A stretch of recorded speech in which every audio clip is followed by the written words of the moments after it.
जी तो व्यूवर्स, आज हम बनाने लगे हैं मज़ेदार सी शोरबे वाली बकरे की औचरी का सालन। अस्सलाम वालेकुम व्यूवर्स, कैसे हैं आप सब? उम्मीद है अच्छे होंगे। तो ये आपको जो टॉवल सा एक नज़र आ रहा है ना, ये है बकरे की औचरी, जिसकी अभी हमने करनी है सफाई और उसके बाद हमने करनी है इसकी कटिंग। तो यहाँ कटिंग हम इसकी कर ही रहे हैं। तो उसके बाद हमने कटिंग करने के बाद क्या करना है कि इसको नमक लगा के आधा घंटे के लिए रख देना है। और उसके बाद हमने क्या करना है, लस्सी लेकर उसमें इसे डिप करके आधे घंटे के लिए रख देना है, ताकि इसमें जो स्मेल होती है वो दूर हो जाए। तो नमक लगा कर इसे अच्छे से मिक्स कर देना है, ठीक है ना, कि नमक जो है अच्छी तरह लग जाए सारी मतलब बोटियों को ही। ये देखें, तो अब हमने इसे रख देना है आधे घंटे के लिए। उसके बाद हम लस्सी से भी वॉश करेंगे। और फिर मैं आपको बताती हूँ कि हमने लस्सी के बाद जब धो लेनी है तो उसके बाद हमने क्या करना है। तो यहाँ पे आप देखें कि मेरा पीजू जो है वो प्लेट में बैठकर सो रहा है। जी तो हमने इसे लस्सी के साथ भी वॉश कर लिया है, वो मैंने वीडियो बनाई नहीं, स्किप हो गई मुझसे।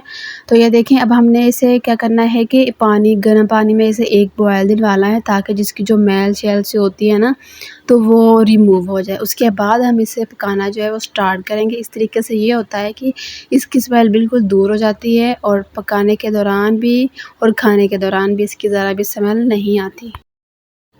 तो ये देखें, पानी में बॉयल आ चुका है और इसकी मैल शैल जो है वो साइड पे हो गई है। तो अब हम इसे सेपरेट कर देते हैं, पानी को हम गिरा देंगे और जो औचरी है इसे हम साइड पे कर लेंगे और पकाना स्टार्ट करते हैं। ओके जी, तो अब हमने इसे अच्छे से वॉश कर लिया है। दोबारा से इसमें पानी ऐड किया है 2 से 3 गिलास, मीन्स खुला पानी आप ऐड करें, क्योंकि हमने इसे पकाना है, क्योंकि इसने गलना भी है। तो यहाँ पे मैंने लहसुन ऐड कर दिया है साबित, और प्याज ऐड कर दिया है, 2 से 3 प्याज थे, टमाटर, सब्ज़ मिर्चें भी ऐड कर दी हैं। और यहाँ पे आधा चम्मच हल्दी का और 1 चम्मच जो है वो लाल मिर्च का पाउडर हमने इसमें ऐड कर दिया। और ये साबित गरम मसाला जो है वो इसमें ऐड करेंगे। तो ये भी हमने इसमें ऐड कर दिया है। और ये 1 चम्मच जो है नमक का, ये ऐड कर देंगे। और ऐड कर देने के बाद जो है, जब इसमें बॉयल आने लग जाएगा तो अब हम इसे मिक्स करेंगे। और मिक्स करने के बाद जो है हम इसे कवर करेंगे, मीन्स प्रेशर पे लगाएंगे तकरीबन 10 मिनट के लिए।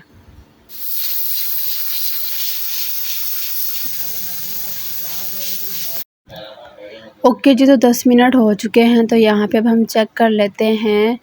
तो ये देखें, बहुत ही प्यारा सा इसमें कलर आ चुका है, और औचरी जो है ये भी अच्छे तरीके से जो है गल चुकी है। अब हम करते हैं इसकी भुनाई। तो अब हम इसमें ऐड करेंगे घी चाहे ऑयल जो भी है, तो इसमें हम ऐड करेंगे 1 से 2 चम्मच। मैंने अभी इसमें 1 चम्मच ही ऐड किया है, तो अगर हमें कम लगेगा तो बाद में ऐड कर देंगे। तो यहाँ पे अब हमने इसकी अच्छे से भुनाई करनी है। सारे मसाले तो हमने इसमें ऐड कर ही दिए थे। तो यहाँ पे अभी हमने सिर्फ इसे अच्छे तरीके से पकाना है, इसकी भुनाई करनी है अच्छे तरीके से। तो यहाँ पे देखें कि इसकी भुनाई जो है यहाँ पे हो रही है। तो यहाँ पे हम सब्ज़ मिर्चें जो है वो काट के ऐड कर देंगे। ये मैं और मेरी मामा जो हम दोनों ही कुकिंग कर रहे थे। तो यहाँ पे मैंने आधा गिलास तकरीबन पानी ऐड कर दिया, ताकि मसाला जो है जल ना जाए। अभी हम इसे मज़ीद भूनेंगे और पकाएंगे अच्छे तरीके से। और यहाँ हम इसे तकरीबन 4 से 5 मिनट तक के लिए इसे रख देंगे कवर करके। ओके जी, तो यहाँ पे आप चेक करें कि ऑयल जो है ये ऊपर आ चुका है, आई मीन कि इसकी भुनाई जो है वो अच्छे से हो चुकी है। तो हमने औचरी जो है ये शोरबे वाली बनानी है। तो अब हम यहाँ पे ऐड करेंगे पानी, ठीक है। और पानी हम इसमें ऐड करेंगे तकरीबन 1 से 2 गिलास। और ऐड कर देने के बाद हम इसे अच्छे से मिक्स कर लेंगे। और मिक्स करने के बाद भी हम इसे मज़ीद पकाएंगे कि थोड़ा शोरबा जो है इसका गाढ़ा हो जाए। बिल्कुल भी पतली हमने नहीं बनानी। लेकिन दूसरी बात ये है कि इसका शोरबा जो होता है ना, ये बहुत मज़े का होता है पीने के लिए। जैसे सूप होता है सेम ऐसे ही होता है। तो बहुत टेस्टी इसका शोरबा जो है वो बनता है। ओके जी, तो फाइनली हमारी हंडिया जो है वो रेडी हो चुकी है। अब हम चलते हैं फाइनल लुक की तरफ। ओके जी, तो फाइनली हमारी शोरबा वाली औचरी जो है वो बनकर रेडी हो चुकी है। आई होप आपको हमारी आज की रेसिपी जो है वो पसंद आई होगी। तो यहाँ पे हम धनिया जो है वो स्प्रिंकल करेंगे और उसके बाद जो है हम खुश्क धनिया पाउडर वो इस पे स्प्रिंकल करेंगे। तो ये देखें बहुत ही टेस्टी सा हमारा सालन बनकर रेडी हो चुका है, आप इंजॉय कर सकते हैं। तो ये देखें, आप भी मेरे तरीके से ज़रूर ट्राई कीजिएगा, बहुत मज़ेदार ये रेसिपी जो है वो बनती है।